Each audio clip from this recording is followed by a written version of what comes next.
അപ്പോൾ varicose vein എങ്ങനെയാണ് വരുന്നതെന്ന് കൂടെ പറയാം. അതായത് വെരിക്കോസ് വെയിൻ നമ്മൾ ഉദ്ദേശിക്കുന്നത് കാലിൽ തടിച്ചു നിൽക്കുന്ന വെയിൻസ് മാത്രമല്ല. അതായത് കാല് തടിച്ചു നിൽക്കുന്ന ഒരു രോഗലക്ഷണം തന്നെയാണ്. പക്ഷേ അതിനുശേഷം നിന്ന് കഴിയുമ്പോഴുള്ള കാലിന് കട്ടുകഴപ്പ് വരും. കുറച്ച് നേരം നിന്ന് കഴിയുമ്പോൾ, പ്രത്യേകിച്ച് സ്ത്രീകളെല്ലാം അടുക്കളയിലൊക്കെ നിന്ന് കഴിയുമ്പോൾ കാലിന് കട്ടുകഴപ്പായിട്ട് തോന്നുന്നത് വെരിക്കോസ് വെയിൻ്റെ ഒരു രോഗലക്ഷണമാണ്.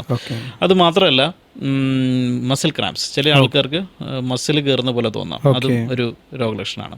അതായത് ചൊറിച്ചിൽ, കാലിനൊരു പുകച്ചിൽ പോലെ തോന്നാം, കാലില് കഴക്കുക ഉണ്ടാവാം, കാലിൻ്റെ കണങ്കാൽ ഭാഗത്ത് കറുത്ത നിറം തുടങ്ങുകയാണെങ്കിൽ ഡെഫിനറ്റ്ലി അങ്ങനെയുള്ള ആൾക്കാർ വെരിക്കോസ് വെയിൻ്റെ ട്രീറ്റ്മെൻറ്റ് എടുക്കണം. കാര്യം എന്ന് വെച്ച് കഴിഞ്ഞാൽ അടുത്ത സ്റ്റേജിൽ ഇതേ പ്രശ്നം ഗുരുതരമാകും. കാല് പൊട്ടി മുറിവുകൾ വരാൻ തുടങ്ങും. ഈ മുറിവുകൾ ഉണങ്ങാതെ നിൽക്കാൻ തുടങ്ങും.